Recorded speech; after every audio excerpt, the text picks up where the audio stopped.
एक छोटे से गांव नारायणपुर में एक सीधा सादा आदमी रहता था, रामलाल। लोग उसे रामू काका कहते थे। उसकी उम्र लगभग 45 से 50 के बीच रही होगी। पहनावे में सादगी, चेहरे पर हमेशा एक मासूम सी मुस्कान। कोई भी देखता तो यही कहता, बेचारा भोला है।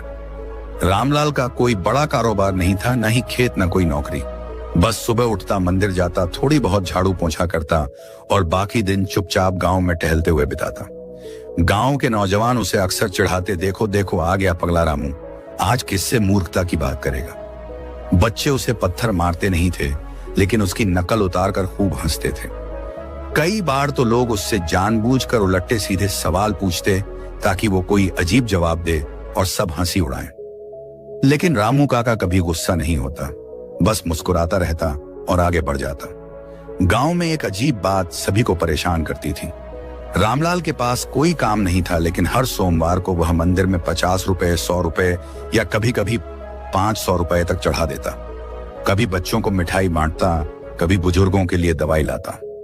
एक दिन गांव का सरपंच बोला, देखो भाई, कुछ तो गड़बड़ है। रामलाल जैसे आदमी के पास इतना पैसा कहां से आता है। तभी गांव के कुछ होशियार लड़कों ने मिलकर एक योजना बनाई। रविवार की दोपहर गांव की चौपाल पर सबको बुलाया गया। रामलाल भी आया, वही पुराना फटा कुर्ता, वही मासूम चेहरा। सरपंच ने भीड़ के सामने 2 नोट निकाले, 10 रुपए का और 100 रुपए का, और रामलाल से कहा, रामू, इनमें से जो ज्यादा मूल्य का नोट है उसे उठा ले। रामलाल ने बिना एक पल सोचे 10 रुपए का नोट उठाया। भीड़ जोर से हंसी। देखा, इसीलिए तो कहते हैं पगला है। एक बच्चा चिल्लाया, रामू काका को तो गिनती भी नहीं आती। रामलाल बस मुस्कुराया और वहां से चला गया। किसी ने ध्यान नहीं दिया कि उसने 10 रुपए का नोट चुपचाप जेब में रख लिया था। गांव का एक होशियार लड़का था, गोपाल। वह अक्सर रामलाल की गतिविधियों को देखता रहता था। उसे शक था कि यह आदमी उतना सीधा नहीं जितना दिखता है। उसने तय किया, आज पीछा करूंगा।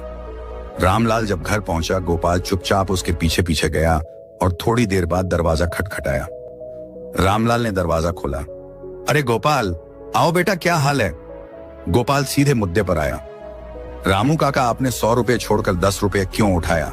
आप जानते तो हो ना कि कौन सा बड़ा नोट है। रामलाल हंसा, फिर धीरे से बोला, बेटा तू बैठ, मैं तुझे कुछ दिखाता हूं। वह कमरे में गया और एक पुराना सा बक्सा लाया। उस बक्से में 10 रुपए के नोट, 20 रुपए के नोट, 50 रुपए के नोट और चांदी के सिक्के भरे हुए थे। गोपाल की आंखें फटी रह गईं। ये सब कहां से आए, उसने पूछा। रामलाल धीरे से बोला, हर बार जब गांव वाले मेरी हंसी उड़ाने के लिए मुझे बुलाते हैं, मैं 10 रुपए वाला नोट उठा लेता हूं। वे हंसते हैं, खुश होते हैं और अगली बार फिर बुलाते हैं। मैं हर बार छोटा उठाता हूं और हर बार कुछ लेकर चला आता हूं। कभी 10 रुपये, कभी मिठाई, कभी पुराने कपड़े। और एक बात बताऊं, गोपाल चुपचाप सुनता रहा। जिस दिन मैं 100 रुपए का नोट उठा लूंगा, उस दिन खेल खत्म हो जाएगा। लोग हंसना बंद कर देंगे, मुझे बुलाना बंद कर देंगे।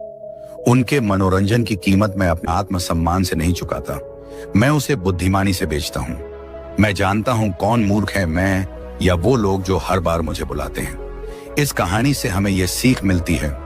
गोपाल उस दिन समझ गया कि असली बुद्धिमान वह नहीं होता जो दिखावे में तेज हो, बल्कि वह होता है जो समय, अवसर और मूर्खता का सही उपयोग जानता है। गांव में अगले दिन से रामलाल की नजर से कोई आंख मिलाने की हिम्मत नहीं करता था।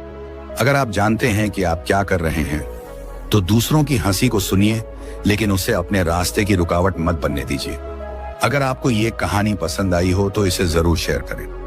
मैं फिर मिलूंगा एक नई कहानी, एक नई सीख और प्रेरणा के साथ। तब तक मुस्कुराइए, धैर्य रखिए और अपने रास्ते पर चलते रहिए। धन्यवाद। वीडियो पसंद आई हो तो लाइक करो, सब्सक्राइब करो और शेयर करो, बेल आइकन